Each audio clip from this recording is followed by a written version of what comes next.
Well, welcome to this Shakespeare class. This is Jerry Zurich, and I'm making these podcasts to hopefully help you understand the plays more and enjoy them.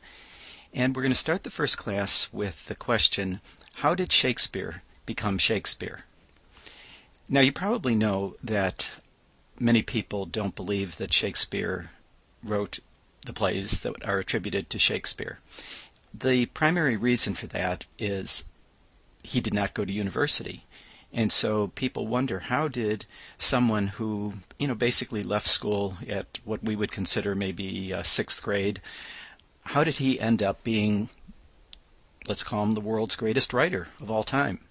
Certainly the world's greatest writer in English.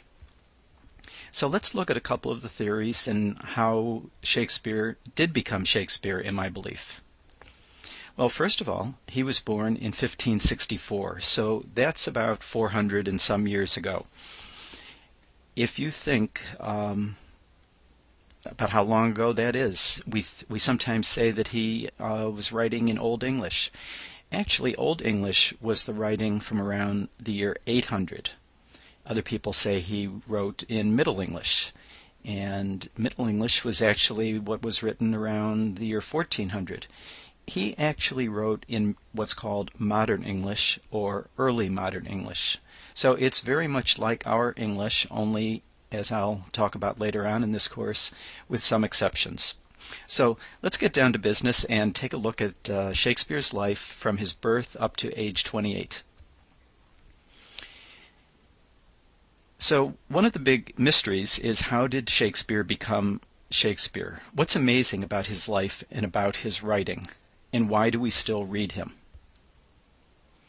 So how did he get from up here in this little town of Stratford-on-Avon, which, if you're from New Jersey, would be sort of like Vineland, or if you're from Pennsylvania, sort of like, let's say, Reading, Pennsylvania, down to London?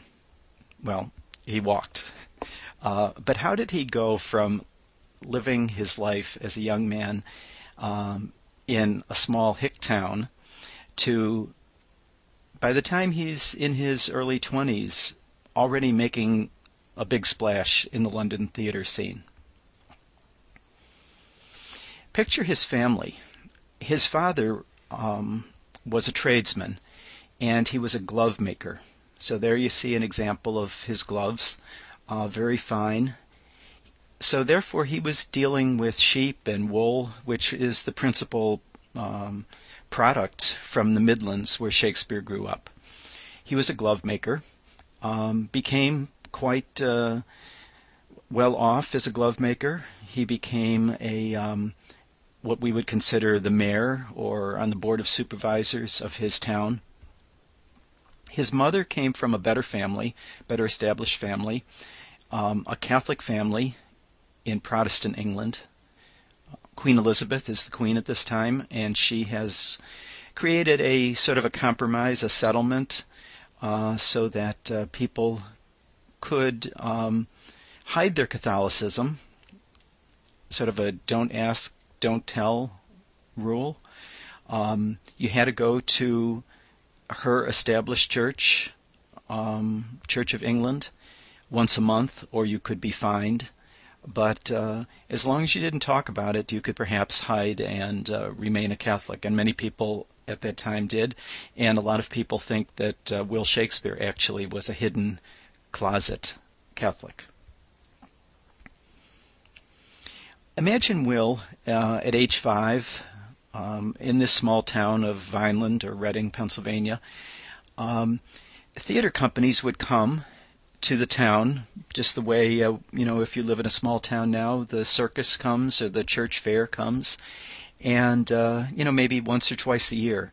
And since Will's father was a man of some importance, he would have been at the first performance. So this ragtag bunch of actors that you see on the slide here come with their horses and carts, traveling from small town to small town, and probably Will would have been sitting on his father's lap watching his very first play. Imagine also Will in school. This is actually Will's schoolhouse. This is the room that he went to school in. imagine if you're going to be a teacher, imagine being Will Shakespeare's teacher. They went to school from very early in the morning, 7 o'clock, and went through till noon, and then he might have run home down the block to get some midday meal, and then back to school until 5 o'clock at night. So it was a long school day, very little fooling around, a lot of memorization. At age 7 or 8, he would be learning Latin and reading books in Latin, and many of those books entered his plays. They did have fun. They would put on plays in school, and that's one of the ways that might have really struck his imagination, putting on plays and acting out the myths from Roman and Greek mythology. There's a picture of a schoolmaster and teaching the children there. They would have learned grammar and rhetoric, art of speaking, and they would have done a lot of copying and modifying classic works. And on the right there is sort of a early day Etch-a-Sketch, and that's the way he wrote with so paper was expensive, so instead of writing on paper, they would have this board with some wax in it, and he could write on the wax, and then it could be smoothed out again and used over day after day. So he was born, as I said, in 1564 to John Shakespeare and Mary Arden. He was their first son. At the age of 18, we have the marriage record in his church, in which he married Anne Hathaway, who was 26. So there was an 8-year gap there. And 6 months later, do the math, their first daughter, Susanna, was born. Then we talk about what's called the lost years, from the age of maybe 16 to, let's say, 28. By age 28, he is active in the theater. He's well known. His plays are being produced. So something happened in those intervening, 12 or 14 years that are called the lost years. So what happened between age 16 and 28? Well, he became widely knowledgeable. He acquired broad knowledge, both book learning and experiential learning. He definitely became an actor because he didn't start as a playwright. He started as an actor. He joined an acting company, and acting companies were groups of men who stayed together and performed a repertory of plays. And then he started to write plays. Perhaps he first wrote plays modifying scenes to tailor them to his acting company. Gradually, probably more and more of the play was turned over to him, and then finally he began creating his own plays in his mid-20s. By age 24, he is active in the London theater. So how did this happen? Well, how did he learn so much? And what was it that he learned? Some people think that he became an assistant teacher. His father, as I said, was a glove maker. He also was a person who cut corners in order to become more wealthy. And so he did lending, which was against the law. He was not supposed to be dealing in wool, but he actually became a very well-known wool trader, sort of a underground economy that he was participating in. And then something happened when Will was maybe in what we would consider 6th grade or so. His father's fortune took a plunge. He stopped going to the town council meetings, and after a while the other members of the town council had relieved him of his elected job as a bailiff in Stratford-upon-Avon. At that point, school was not free, so he might have dropped out, and perhaps because he was probably the brightest student, he might have become an assistant teacher right there in that schoolroom. So as he helped the head teachers, he had 2 or 3 different head teachers in his time in school who were very well educated men from Oxford and Cambridge. He would have had a chance to solidify what he learned as a child. And he would have studied Plautus, who is a playwright, a Roman playwright, and he would have studied Ovid, who wrote the book The Metamorphoses, that contains a lot of the myths that turn up in Shakespeare's plays. So his early plays show a direct reliance on these Roman classics. If he was successful as an assistant teacher, some people theorize he would have gone up north in England to Northumberland, which is at the time was a hotbed of hidden Roman Catholicism. And he might have been employed when he was a teenager as a teacher in a large, wealthy household where he tutored the children of the hidden Roman Catholic families. So that's another possibility that several recent books have been stressing. My own personal belief is that as these acting companies came through Stratford and the surrounding towns, he, perhaps at age 12, 13, 14, began to help out in the touring company of actors. Perhaps someone dropped out of a company, became sick, and they needed a young actor to fill in for some of the roles. So my belief is that he joined a touring company of actors in his early teenage years. I imagine that around age 16 he may have left his small town of Stratford-upon-Avon and began touring all around the Midlands and beyond with an acting company, and ended up in London. Now, he had to be back, obviously, in Stratford-upon-Avon to get Anne Hathaway pregnant with their first child. And a year or 2 later, he got her pregnant again with twins.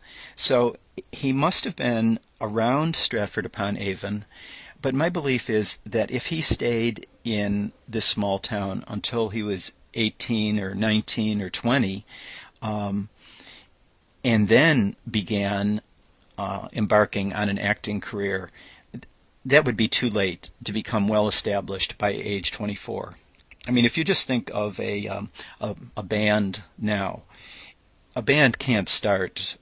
You can't start taking music lessons when you're 18 and expect to be a recorded and well-known artist by the time you're 24. It has to start earlier. Turning from his life a little bit to how to do really well in this course, and many of you are hoping to become teachers or have started teaching already. A few tips I'll throw out from time to time about how to do well in an English course or in a Shakespeare course from what I've learned about how to teach and how students learn. I'm a great believer in writing in your book. You probably can't see my writing in red in this book of Romeo and Juliet, but I write a lot in my margins. If you're going to be a teacher, obviously school districts don't want the kids writing in books, but there are such things as Post-it notes. And to get kids to buy Post-it notes, or you supply them to the kids, as a teacher, I find that going around and looking at what the students have written in their books gives me an idea if they're struggling with the plot, if they're putting it mainly plot notes in. Have they advanced to noticing the character, if they put notes about the characters in? Are they writing questions in the book or on Post-it notes? Certainly they should be, anybody who reads Shakespeare, even after many, many years, you're gonna hit lines and scenes that you don't understand, that you don't know why they're there, that you don't know why it was written in a particular way. And I think questions are a good way to move a class along. So putting questions in and items that you don't understand, I strongly recommend that. Ideally, a person should read a play 2 times. The first time for plot, the second time to go into greater depth. So once to figure it out, I like to, when I'm teaching, I'd like to hand out brief 1-page plot summaries to discourage students from relying on SparkNotes on the internet. SparkNotes is so detailed that you almost get exhausted reading the plot summaries that they provide and then don't have much time or energy left to read the plays themselves. So I give out a 1-page summary of the play, and that hopefully will give students and you time to read the play again in order to think about it. Now, there's lots of good videos and audio tapes. In class, when I'm teaching face-to-face, I like to go to the library. If you live nearby, the Easttown Library, I know, has a complete set of DVD or CDs, audio CDs of the plays. I also like to record the audio of the videotapes. Sometimes it's good to watch the videotapes, and in this course, obviously, we're going to be doing that. But sometimes I like to hear trained actors speaking the lines as I follow along reading the plays. And I find that helps me use my imagination rather than relying on the actors on a videotape. The Pennsylvania Library database has this URL, http://205.247.101.11, and that tells you everything that's in every library in Pennsylvania, from school libraries to public libraries to university libraries. So through interlibrary loan, you can get whatever you need by using that URL. Chester County out in Exton has a very good collection of videotapes and audio tapes, as do all the public libraries in the area, from Radnor and Tredyffrin and Stratford and Easttown. The Delaware County Library System, that's the URL, and the Montgomery County Library System, and the Philadelphia Free Library.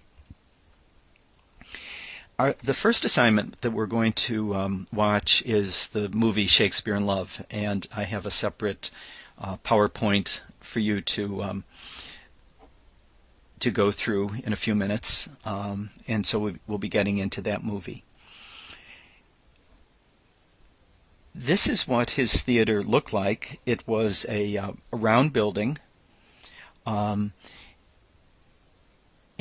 one of the questions that we'll be looking at is, how did the building that he wrote his plays for influence how the plays were written? So what did his theater look like? What were the seats like? How did the audience attend it? Who went to the theater? And we'll learn a lot of that from the movie Shakespeare in Love.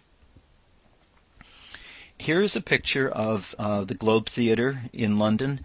And this is an actual performance of, this is from Shakespeare in Love, but it uses the same setup that the Globe Theatre has. You can see people standing, those are the groundlings, right around the edge of the stage. So the audience is just several feet away from the actors, so there's a lot of interaction. Cost a penny to stand there. Over on the right and left, you see people sitting. Cost 2 pennies there. And then the better boxes would cost 3 pennies. People would move around. Connected to the theater is actually a whorehouse, and so you could make a day of it. You could go to the whorehouse before or after. Next door was bear baiting, where they would have dogs attacking bears, much like a modern day bullfight. So people could go frequently in the afternoon. Since there was no electricity then, obviously, they needed the sunlight to come in through the roof and watch the plays that way. Costumes were important. There was very little sets being used, and basically that was the stage. And everything from a Nile River to a tomb to a bed takes place on that stage without props being brought in. His acting company was a stable group of a dozen to 15 men, and they stuck together for years and years. And so he knew every single actor. He himself acted in his own plays. He knew the actors. He knew what parts they could play best. Some of the plays have 30 or 40 speaking roles, but there's only 15 actors, so he had to know when one actor could change his costume very quickly and step into another costume and play some completely different character. So he had to work out all these very complicated logistics.